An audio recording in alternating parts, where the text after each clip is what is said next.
गुरुर्ब्रह्मा गुरुर्विष्णु गुरुर्देवो महेश्वरः गुरुः साक्षात् परब्रह्म तस्मै श्री गुरुवे नमः।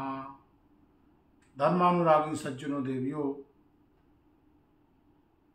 पुरुषोत्तम मास अत्यंत पुनीत मास चल रहा है। इस मास में यज्ञ दान तप का विशेष महत्व। गीता जी में लिखा है, यज्ञ दान तपश्चैव पावनानि मनीषिणाम्। व्यक्ति यज्ञ के द्वारा, दान के द्वारा और तप के द्वारा अपने पापों को नष्ट करके अत्यंत पवित्र हो जाता है। इसलिए दान का पुरुषोत्तम महीने में अत्यधिक महत्व है। गीता जी में लिखा है कि दातव्यमिति यद्दानम दीयते नुपकारिणे देशे काले च पात्रे च तद्दानम सात्विकम स्मृतम। दातव्यमिति यद्दानम दीयते नुपकारिणे, इसकी दो विभाग किए गए। एक तो कहा गया है कि दातव्यमिति यद्दानम, केवल देना मेरा कर्तव्य है, कारण कि मैंने वस्तुओं को स्वीकार किया है, मैंने वस्तुओं को संग्रह किया है, वस्तुओं से अपना संबंध जोड़ा है, वस्तुओं को अपना माना है, इसलिए मुझे देना ही है। पर उस देने का मुझे क्या फल प्राप्त होगा, कहाँ फल प्राप्त होगा, किस समय उसकी फल की प्राप्ति होगी, ये विचार बगैर किए केवल कर्तव्य बुद्धि से जो दिया जाता है वही दान है, त्याग की बुद्धि से नहीं, कर्तव्य की बुद्धि से देना ही उत्तम है। इसलिए दातव्य इति, देना ही चाहिए। अब दूसरी बात आती है, किसको देना चाहिए, ये बड़ा विचार का विषय है। हम दान किसको दें, दान का अधिकारी कौन है? तो कहते हैं दीयते नुपकारिणे, अनुपकारी व्यक्ति को देना, जिससे दान देने से जिसके कोई प्रतिफल की प्राप्ति ना हो, भविष्य में भी जिससे कोई लाभ की उम्मीद ना हो, निष्काम भाव से दिया गया दान ही हमारे कल्याण की भावना रखेगा। यदि किसी कामना से हम दान करेंगे, अपने रिश्तेदारों को दान कर देते हैं, कुछ लोग अपने परिवार के लोगों को दान कर देते हैं, तो उनके दान का कोई पुण्य प्राप्त नहीं होता है, क्योंकि वो आपकी संपत्ति के अधिकारी होते हैं। उनको भी सेवा में कुछ देना चाहिए, किंतु वो दान के अधिकारी नहीं। तो महाराज, देशे काले च पात्रे च तद्दानम सात्विकम स्मृतम। दूसरा विभाग आता है, देश, काल और पात्र का विचार करना चाहिए। बगैर देश, काल, पात्र का विचार किए जो दान दिया जाता है वो दान सात्विक नहीं कहलाता है। तो देश का क्या मतलब है? जिस देश में जिस वस्तु का अभाव हो उसी वस्तु का उस देश में दान करना चाहिए।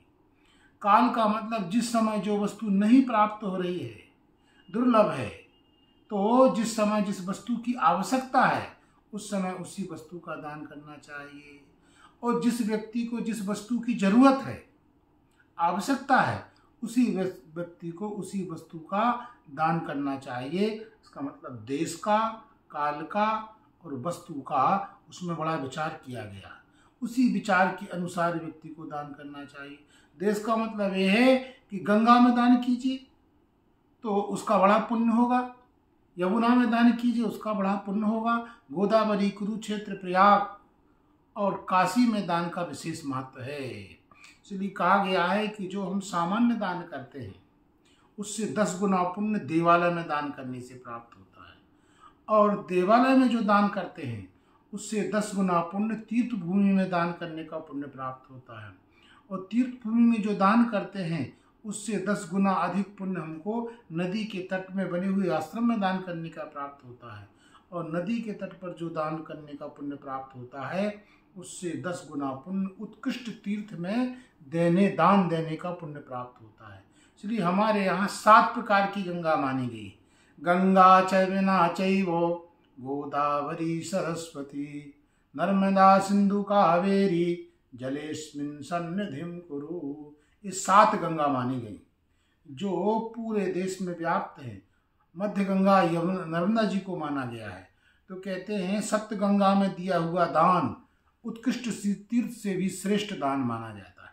गंगा में दिया गया दान यमुना में दिया गया दान, गोदावरी के तट पर दिया गया दान, सरस्वती के तट पर दिया गया दान, नर्मदा नदी पर दिया गया दान, सिंधु नदी पर दिया गया दान और कावेरी में दिया गया दान सबसे श्रेष्ठ और उत्तम दान माना जाता है।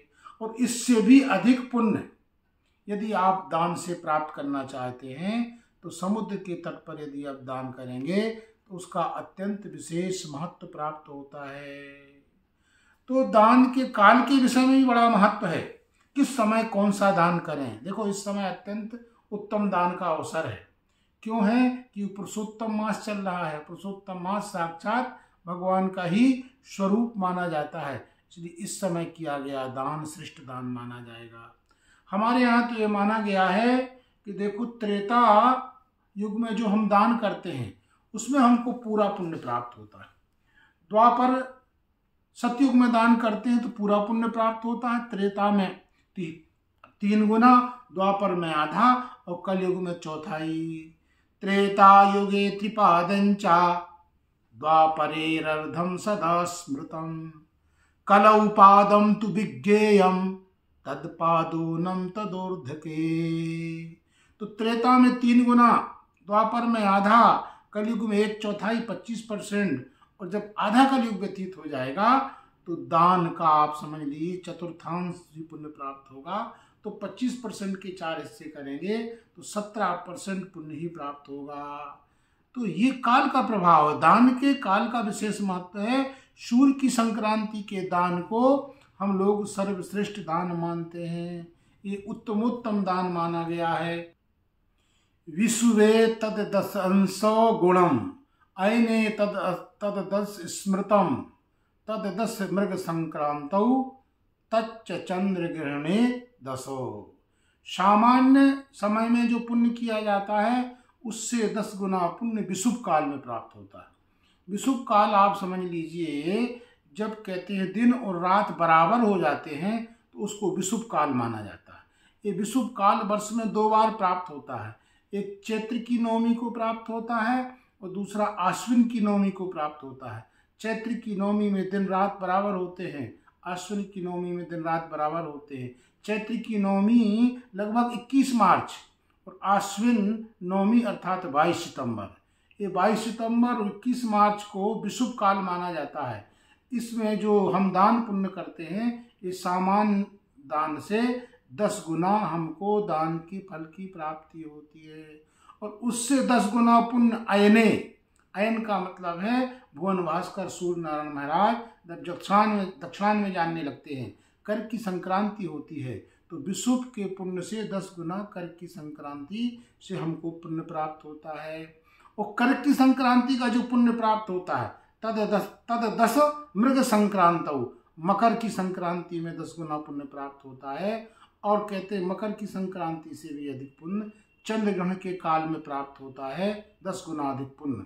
और चंद्र ग्रहण से भी अधिक पुण्य सूर्य ग्रहण के समय प्राप्त होता है। सबसे अधिक पुण्य सूर्य ग्रहण के काल में व्यक्ति को दान करने से प्राप्त होता है। इसलिए सब लोग सूर्य ग्रहण में अत्यधिक दान करते हैं। ततश्च सूर्य ग्रहणे पूर्णम कालोत्तमे विदुः विषशान्त्यर्थम कालत्वात् स कालः पुण्यदः स्मृतः। तो कहते हैं ततश्च सूर्य ग्रहणे पूर्णम, सूर्य ग्रहण में पूर्ण पुण्य की प्राप्ति होती है। ये उत्तम काल माना जाता है।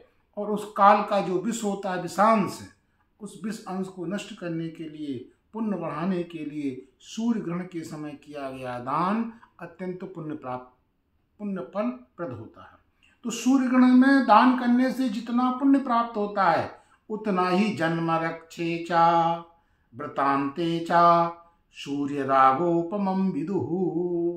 जन्म रक्षे चा व्रतांते कहते हैं जन्म दिन के दिन जो दान किया जाता है वह दान सूर्य ग्रहण के पुण्य के द्वारा प्राप्त होता है। और व्रतांते, व्रत के अंत में जो दान किया जाता है, इसलिए प्रायः लोग एकादशी के बाद द्वादशी को दान करते हैं। तो व्रत के अंत में जो दान किया जाता है वह भी सूर्य ग्रहण काल के समान दान का पुण्य देने वाला है।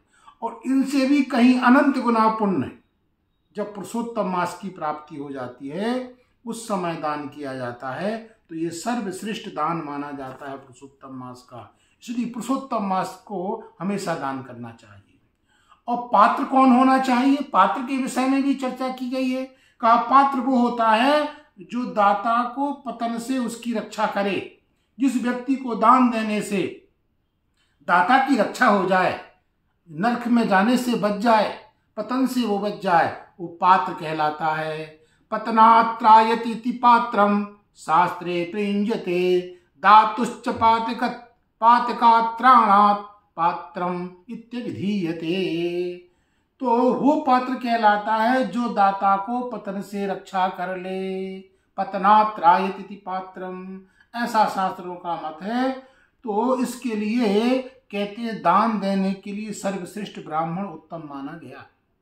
दानम कर्तुम तथा त्रातुम पात्रत्वम ब्राह्मणो हरति। तो ब्राह्मण अर्ह है, योग्य माना जाता है।